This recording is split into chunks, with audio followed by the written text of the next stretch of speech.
BJP के लोग लगता है कि भाषा और भाव दोनों को समझने में नाकामयाब रह रहे हैं, लगातार असफल रहे हैं। तेजस्वी जी ने परसों प्रेस कॉन्फ्रेंस की, तत्पश्चात कल मैंने की।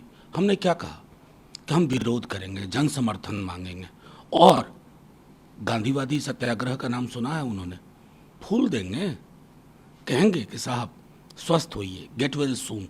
ये तरीका है विरोध का। अगर इसको कुछ और समझ रहे हैं तो जाहिर है धमकी की जुबान वो बोलते हैं।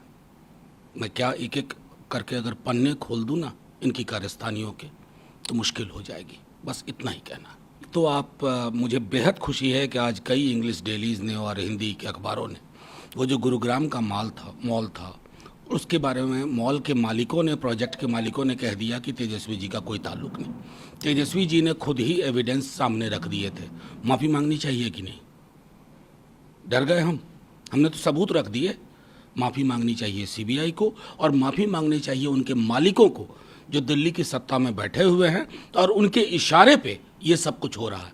तो जाहिर तौर पर बौखलाहट कहाँ है ये जनता समझ रही है। आपको याद हो जब हम सरकार बना रहे थे तो तेजस्वी जी ने उसी समय प्रेस कॉन्फ्रेंस करके कहा था कि हमारे घर में आकर के दफ्तर खोल लो, क्योंकि आप यही करेंगे। आपको बिहार में जो कुछ हुआ वो पच नहीं रहा है। नीतीश जी और तेजस्वी जी हम सब साथ आए, सरकार का स्वरूप बदला, चरित्र बदला, कार्यशैली बदल गई। तो ये मैं समझता हूँ कि पटना से ज़्यादा दिल्ली के इनके आकाओं को पच नहीं रहा। तो ये तमाम कोशिश करेंगे। हम मानसिक रूप से तैयार हैं कि आप जो करना है कर लो। इस प्रक्रिया में आप अपनी विश्वसनीयता खो रहे हो और बिहार का बच्चा बच्चा अब गुलाब का फूल लेकर के सीबीआई वालों के पीछे दौड़ेगा, आईटी वालों के पीछे दौड़ेगा। भैया फूल ले लो, स्वस्थ हो जाओ। इसके लिए तैयार रहना होगा और ये मैं गारंटी के साथ कहता हूँ। मैं तो कल परसों सदन में तेजस्वी जी ने कहा कि ये कौन सा तिलिस्म है, मैं बता दीजिए कि जब आप अंदर होते हैं तो मंगल होता है, जब आप बाहर होते हैं तो जंगल हो जाता है। पारिवारिक कारणों से कुछ होता है, अनुसंधान उसकी होती है, पुलिस आकर के प्रेस कॉन्फ्रेंस करके एसपी बता देते हैं।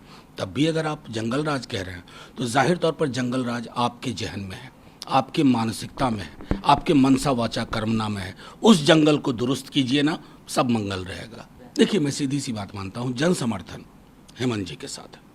ये कुछ भी हो जाए, मान लीजिए कि कहेंगे कि इस्तीफा देना हो, लेकिन हेमंत जी ही बरकरार रहेंगे सबसे बड़ी शक्ति के रूप में वहाँ। और भाजपा जो चोर दरवाजे से आने की कोशिश कर रही है वो दरवाजे बंद हैं झारखंड में उनके लिए, आज भी और कल भी। एक अंतिम सवाल, गुलाम नबी आजाद जिस तरीके से कांग्रेस से मुक्त हो गए अपने आप को, उसको लेकर देखिए आज़ाद साहब का इस तरह से पार्टी छोड़ना मुझे भी अच्छा नहीं लगा। मैंने उनके साथ काम किया जब वो लीडर ऑफ अपोजिशन थे राज्यसभा में।